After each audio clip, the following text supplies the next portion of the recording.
2021년 1월 14일 신문사설 비평을 시작하겠습니다. 먼저 방사능 관련된 사설입니다. 조선일보는 여당 이번엔 월성 원전 괴담 몰이, 경제성 조작 덮으려는 꼼수다 이렇게 주장하고 있습니다. 멸경신문은 한수원은 방사능 문제 없다는데 국민 불안 부추기는 여당이라는 제목의 사설에서 고인물에서 1리터당 71만 3,100kcal의 삼중수소가 검출되는데 방사능 폐기 절차에 따라 회수 처리된 되어 가지고 원전 밖으로 배출되는 기준치는 1리터당 4만 100kcal에 불과하다. 그래서 그 이상의 방사능은 유출되지 않는다 이렇게 주장하고 있습니다. 그러니까 이 71만 중에서 67만 100kcal은 다 절차에 따라 회수되기 때문에 4만 100kcal만 그러니까 기준치만 배출된다. 위험하지 않다. 그런 얘기를 지금 하고 있는 겁니다. 물론 뭐 한수원의 주장을 지금 반복하고 있는 것이죠. 경향신문은 월성원전 삼중수소 유출 논란, 조속한 진상규명 필요하다. 뭐 원칙적인 얘기를 했습니다. 삼중수소는 뭐 그 과학적 그 백과사전적 설명에 의하면은 양자 1개, 전자 1개, 중성자 2개로 구성되어 있습니다.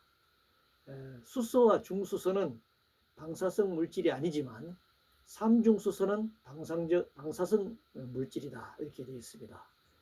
여기서 이제 중자, 삼중의 중은 묵을 중자입니다. 삼중수소의 핵은 보통 수소 핵 질량의 3배에 달한다. 반감기는 12.5년이다. 그리고 그래서 다 사라질 때까지 수십 년이 걸린다는 거죠. 분리해내기가 굉장히 어려운 물질이다. 이렇게 설명을 하고 있습니다. 문제는 원전 내 물 1리터에 검출된 71만 100kcal의 삼중수소가 완전히 밖으로 배출될 때는 기준치 4만 100kcal을 넘지 않았다고 하는데 도대체 그 기준치 4만 100kcal이라는 기준치는 누가 어떻게 정하는가 하는 점입니다. 물론 국제 기준이다 뭐 이렇게 얘기를 하겠죠. 그리고 그런 한수원의 일방적 주장만 믿어야 하는가 문제입니다. 4만 100kcal만 배출됐다라는 걸 어떻게 증명할 수 있냐는 겁니다. 한수원이 4만 100kcal만 배출했다. 67만은 다 내부에서 회수 처리됐고 회수 처리를 해서 별도 보관하고 있고 외부로는 4만 100kcal만 배출됐다라고 하는데 뭐 그것이 바닷물로 만약에 나갔다. 그러니까 어떻게 증명할 수 있냐는 겁니다. 그래서 그런 한수원의 주장만 가지고는 곤란하다. 그렇게 생각합니다. 조속한 진상규명을 위해서는 한수원뿐만 아니라 이걸 문제를 제기하는 여러 환경단체, 다른 전문가 단체가 함께 참여해야지만 진상규명할 수 있다 이렇게 판단합니다. 그런데 이 핵물리학자들은 월성원전 인근에 중수로가 있는 월성원전 인근의 주민들이 1년간 삼중수소로 피폭되는 방사능이죠. 삼중수소가 사실 방사능 물질인데 피폭되는 양이 바나나 6개, 멸치 1g 정도밖에 안 된다 이렇게 주장하고 있습니다. 자연 상태에서 방출되는 삼중수소, 방사능 물질보다 뭐 각거나 낫다 이런 주장을 지금 하는 것이죠. 그럼 저는 이런 주장을 하고 싶어요. 그러면 방사능이 전혀 위험하지 않다는 것인데 그러면 뭐 이곳에 이사 와서 살든가 그분들이 아니면 핵발전소나 방사성 폐기물도 대학 구내나 사람들이 사는 동네 아파트 단지에 세우자고 주장하는 게 옳지 않아요? 왜 그렇게 그 시골에 지방에 사람이 적게 사는 곳에만 이걸 꼭 세워야 하나 묻지 않을 수 없습니다. 대도시에 세우든가 뭐 이것이 안전하다고 주장한다면 국회의원이나 뭐 대통령이 이렇게 안전하다고 주장하면은 그분들이 사는 곳에 그분들이 근무하는 곳에 세우든가 그렇게 하면 되지 않을까요? 주민들은 계속 이주해달라고 그러고 주민들은 계속 방사능에 피폭당하고 있다고 주장하고 주민들은 다른 지역보다 암 발생 환자들이 더 많다고 계속 주장하는데 왜 한손인 핵물리학자들은 이런 주장을 할까? 되묻지 않을 수 없습니다. 검찰 관련해서 한겨레 신문은 현직 검찰총장 두고 별의 순간 운이 되는 비정상, 국민의 김종인 위원장이 한 말을 가지고 문제를 삼고 있습니다. 물론 현직 검찰총장을 정치로 과도하게 부추겨서 얘기하는 것도 문제지만, 그럼 왜 현직 윤석열 검찰총장이 대선 후보 1, 2위 이렇게 랭크될 정도로 이렇게 되었는가? 왜 이렇게 정치적인 문제로 됐는가? 그것은 집권 여당의 문재인 정권의 책임이라고 할 수 있습니다. 정치적 목적으로, 그리고 권력투쟁, 검찰개혁이라는 이름 미명하에 정치적 목적, 아니면 권력 비리 수사를 막기 위한, 아니면 또 검찰발 이해한 권력투쟁 일환으로 이 검찰개혁이 진행됐기 때문에 그 결과적으로 이런 현상이 나타났다, 이렇게 얘기할 수 있습니다. 행정 관련해서 조선일보는 1만 명 강제 동원 검사, 대선 정치구도로 동원된 공무원들, 경기도 이재명 지사가 코로나 검사를 강제적으로 했다, 이런 이제 비판하는 것인데요. 긴급하고 불가피한 그런 필요가 있다 하면 당연하게 해야 되겠죠. 그러나 이것이 어떤 행정 그 명령이라고 하는 것이 전체주의적 동원령으로 보일 수 있는 점, 또 그걸 통해서 어떤 정치적 의도나 목적을 달성하기 위한 또 수단으로 활용했다라고 한다면 그건 비판받아야 마땅하다, 이렇게 생각합니다. 공무원에도 당연하게 개인의 자유가 있는 것이고, 공무원에도 국민으로서의 인권이 있는 것이기 때문에 말이죠. 이것을 억압하거나 짓밟으면서 행정동원령이 내려져서는 안 된다, 이렇게 생각합니다. 파업 관련해서 조선일보는 사는 회장, 파업하면 단돈 1원도 없다, 노조 영합 정부의 통할까, 이런 제목을 뽑았는데요. 상용차 노조가 단체협약을 1년에 3년 단위로 늘리고 흑자 전까지 쟁의 중지 약속해야 한다. 파업 안 하겠다 약속해야 한다. 지금 상용자동차가 오래전에 파업한 노조이고, 지금 노조가 파업할 의사도 없고 파업한다고 얘기한 적도 없습니다. 그런데 이제 이런 협박을 하는 거죠. 국책위원장이 지금 위헌적 발언을 서슴지 않고 있습니다. 이건 위헌적 발언에다가 노동법 위반이기 때문에 당연히 고발 조치가 아니라 해임시켜야 합니다. 산업은행은 산업정책을 최우선시해야 하는데도 불구하고 이분은 여전히 금융 유동성 관점에서 이 산업을 바라보고 있습니다. 금융의 하위 개념으로 산업을 바라보고 있습니다. 산업을 위해서 금융이 수단으로 활용돼야 되는데도 불구하고 금융이 목적인 것 같아요. 금융 유동성이 말이죠. 결국 금융 자본이나 가진 자들의 이해에 복무하는 그런 산업 정책 아닌 금융 정책을 펼치고 있다, 이렇게 생각합니다. 출국 금지 관련해서 중앙일보는 김학의 불법 출국 금지 사태 청와대가 해명하라 라는 제목의 사설에서 대통령 재수사 지시 5일 뒤 긴급 출금, 법무 검찰 고위 간부 불법에 총동원됐다. 문화일보는 김학의 불법 출금 수사 문겐 검찰 안양지청 감찰 필요하다 주장하고 있는데요. 법률은 처음에 의도한 대로 결과적으로 정의로워야 합니다.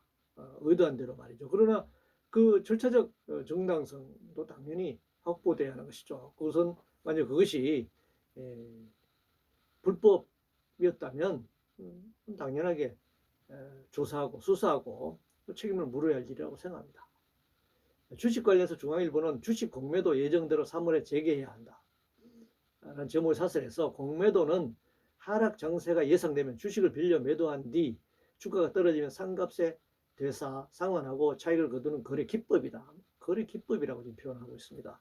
공매도 금지는 정시를 투기판으로 인식하는 것이다. 공매도 허용해야 된다는 것이죠. 그리고 과열 막기 위한 전 세계 정시의 필수 장치다. 동학개미표 의식에 금지하면 거품이 오히려 커진다, 이렇게 주장하고 있는데요. 주식시장에서 사기성이 농후한 방법으로 사고 팔아 돈 버는 방법을 주식 투자 기법이라고 말하니까 뭐 할 말이 없습니다. 이거 하나의 기법이다. 기법이 사기법이에요. 뭐 기가철 노릇입니다. 뭐 이런 사기판에 그런 위험을 부담하고 많은 사람들이 개미 투자가들이 참여하고 있으니까 뭐 불법 아니라고 뭐 우기는 거죠. 10명 중에 한두 명이 불법하면 불법인데 10명 중에 8, 9명이 불법하면 합법이 되는 그런 시기죠. 오늘날 주식시장은 저축이나 투자 자금을 모집하는 공간이라기보다는 투기적 공간이죠. 투기판이 아니다. 투기를 조장해놓고 투기를 합법화해놓고 투기판이 아니다 라고 주장하는 꼴이라고 할 수 있습니다.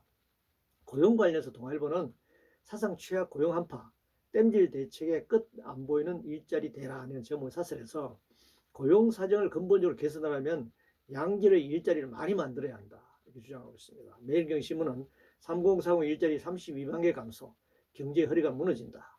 경향신문은 외환 위기급 코로나 고용 충격, 비상한 각오로 국력 집중해야 한다 이렇게 주장하고 있는데요. 코로나 시기여서 더 심각할 뿐이죠. 사실 뭐 32만 개 감소, 지금 뭐 공식적으로 이 노동부 임금 노동자 한 2천만 명에 달하는데요. 실제 뭐 파타임 알바 노동자까지 뭐 이렇게 포함하면 반실업 상태인 노동자 이렇게 포함하면 2,500만 노동자가 2,500만 정도로 예상이 됩니다. 뭐 32만 개 감소가 문제가 아니고 1년에 1,000만 명 넘는 비정규 노동자들이 12월만 되면 계약 해지라는 이름으로 해고를 당하고 있고 상시적 불안정, 고용, 단시간 고용에 지금 다 시달리고 있습니다. 여기에 코로나가 겹쳐서 더 심각해졌을 뿐이죠. 자본주의 성장 과정에서 지속적으로 심화되어 온 그런 고용 불안의 문제다 이렇게 얘기할 수 있습니다. 특정 정권의 문제가 아니라 재벌 독재의 고도 성장기를 거쳐서 신자유주의 자본의 세계화 과정에서 추진된 노동시장 유연화의 결과입니다. 역대 정권이 추진해온 노동정책의 누적적 결과가 지금 문재인 정권 하에서 그리고 코로나 전국 하에서 심화되고 있을 뿐이다 이렇게 얘기할 수 있습니다. 아동폭력 관련해서 경향신문은 정인이 사건의 살인죄 적용, 아동학대 인식 전환 계기 삼아야 한다. 계속 아동학대라고 표현하는데 아동폭력이죠. 아동폭력 중 아동살인 행위다.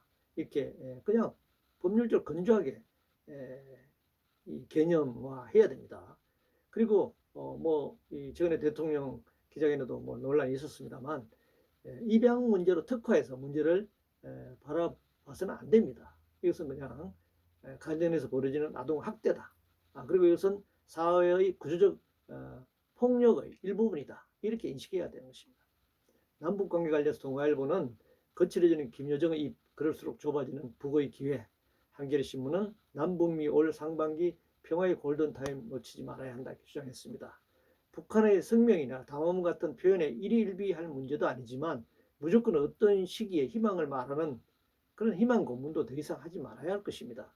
냉정하게 남북관계, 한반도를 둘러싼 주변국과의 관계, 특히 한미관계 등을 객관적으로 바라볼 필요가 있다. 뭐 트럼프 때는 뭐 될 것 같고 또 바이든이 되면 되려 북미가 더 어렵다 뭐 이렇게 예측했는데 또 바이든 초기에 남북미가 뭔가 대화를 해야 된다 이렇게 뭐 희망만 계속 얘기한들 또 뭐 북미 정상이 되면 트럼프 정권 하에서 열려가지고 마치 한 번 더 비핵화나 평화 올 것처럼 이게 됐지만 전혀 바뀐 것이 없지 않습니까? 그래서 객관적으로 냉정하게 바라볼 필요가 있다 이렇게 생각합니다. 양극화 관련 한겨레 신문은 코로나 양극화 대책 대안 없이 반대만 하는 보수 언론을 이제 비판하고 있는데요.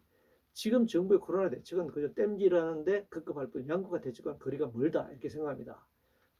뭐 500조 원 넘는 예산 중에서 몇 조 원 정도를 가지고 뭐 중소의 자영업자를 어떻게 지원한다든가 뭐 이렇게 부분적으로 떼어서 낼 문제도 아닙니다. 우리나라 전체 경제 규모 또 부의 양극화 이런 측면에서 봤을 때 획기적인 재정 정책 또 조세 정책이 없이는 이 K 양극화를 막을 수 없다 이렇게 생각합니다. 이 보수 언론들의 대책은 양극화를 더 심화시키는 것이고 소위 진보 언론을 자처하는 것도 근본적 대안을 제시하지 않고 있는 상황입니다. 민주주의 관련해서 문화일보는 바이든 시대 D10 구상 현실화, 동맹 강화 더 급해졌다라는 제목의 사설에서 동맹협력체로 한국을 포함한 민주주의 10개국 D10, D10개 나라를 이제 언급했다 이렇게 소개하고 있는데요. 도대체 미국이 뭐 여기 D라는 데모크라시를 말하는 것인데 미국이 민주주의 국가인가? 묻지 않을 수 없습니다. 지금 미국이 민주주의 국가입니까?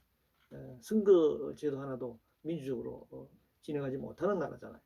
또 그들이 말하는 민주주의 10개 나라는 자국 내에서 어떨지 모르지만 인류 전체나 200개가 넘는 나라 입장에서 볼 때는 가장 반민주적인 그런 국가일 수도 있습니다.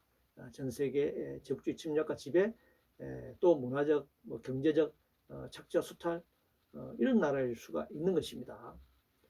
탈원전 관련해서 문화일보는 에너지 계획 무시한 탈원전 과정 감사, 여당 외압 없애야 한다 이렇게 주장하고 있는데요. 문재인 정부의 2083년 탈원전은 예당초 허구적인 구호였습니다. 임기 5년의 정부가 2083년까지 탈원전을 하겠다라고 하는 정책은 탈원전이 아닌 것이죠. 월성 1호기 논란이 지금 경제성과 문서 조작 또 감찰 감사 논란을 벌이고 있는데 이 과정에서 뭐가 진행되고 있습니까? 기존의 핵발전소 수명 연장하는 것, 신규 핵발전소 건설의 명분이 착착 사여가고 있지 않습니까? 탈원전이 아니죠. 이것은 원적 지속 정책일 뿐이다 생각합니다. 지상파 관련해서 동아일보는 시청자 외면하고 지상파 민원 들어준 중간 광고 전면 허용이라는 제목의 사설에서 방송통신위원회가 방송법 시행령 개정해서 KBS 수신료 인상 포함해서 이런 개정안을 낼 예정이다라는 데 비판하고 있는데 지상파의 중간 광고는 시청자의 시청 권리를 막는 것입니다. 방해하는 것입니다. 거기다가 수신료 인상까지 하는 것은 결코 안 될 일이다 이렇게 생각합니다. 투자 관련 산업경신문은 외국 기업 안 들어오고 중소기업까지 떠나고 나면 이제 제목 사설에서 지난해 외국인 직접 투자 FDI가 207억 5천만 달러로 11% 쪼그라들어 2년 연속 급감했다 이렇게 주장하고 있는데 코로나 시기 직접 투자 감소는 당연한 일입니다. 한국만 있는 일도 아닌 거죠. 반면에 주식 투자 이름으로는 이 투기가 성행하고 있지 않습니까? 그동안은 주식 투자 말했는데 코스피가 3천이 넘었었는데 이건 투자가 활성화되는 거 아닌가요? 그래서 그것은 일종의 버블화, 거품화, 금융 거품이라고 하더라도 직접 투자가 줄어든 것은 당연하게 코로나 시대에 있어서의 전지구조 현상이다 이렇게 얘기할 수 있습니다. 금리 관련 산업경신문은 미 국채 10년물 금리 급등세 자산 버블 경고 시도라는 제목의 사설에서 인플레이션 우려와 금융 긴축을 부를 악재다. 바이든 당선인의 수조 달러 규모 부양책도 금리 상승을 부채질할 것이다 이렇게 전망하고 있습니다. 미국의 달러 제국주의와 전지구적 금융 자본주의 하에서 금융 투기 자본의 버블화 현상은 지속적으로 확대되거나 반복될 수밖에 없다라고 하는 것이고 그 중에 하나일 뿐이다. 정권이 트럼프에서 바이든으로 바뀌면서 일시적 어떤 변화인 것처럼 전혀 다른 변화인 것처럼 보이지만 실제 미국의 금융 정책 측면에서 보면은 지속적인 반복이거나 확대이다라고 생각합니다. 대학 관련 산업경신문은 지방 공립대도 사실상 미달, 퇴로 열어주고 혁신 지원해야 한다. 제목의 사설에서 대학 시설을 사회복지 시설이나 산학협력연구시설 등으로 탈바꿈해야 한다 이렇게 주장했습니다. 학생 수가 줄어드는 만큼 대학의 기능을 어떻게 조정할 것인가 토론과 검토가 매우 필요합니다. 그 이전에 중요한 것은 대학 무상화, 대학 평균화를 전제로 수능시험 절대평가와 대입자격 고사를 도입하는 등 제도 개선이 필요합니다. 이것을 바꾸지 않고 대학 수능 위주 서열화된 초중고등학교 교육 이런 교육 제도를 그대로 두고 무슨 대학 시설만 학생 수가 주니까 시설화 바꾼다라고 하는 것은 교육 개혁도 아니고 대학의 개혁도 아니다 이렇게 생각합니다. 규제 관련해서 밀경신문은 한중일 3국 중 우리만 규제로 고통받는다는 기업인 설문조사 결과라는 제목의 사설에서 올해 가장 걱정 불안 요소로서 코로나19에 따른 내수 수출 부진과 미중 무역 갈등을 3개국 공의 기업인들이 꼽았습니다.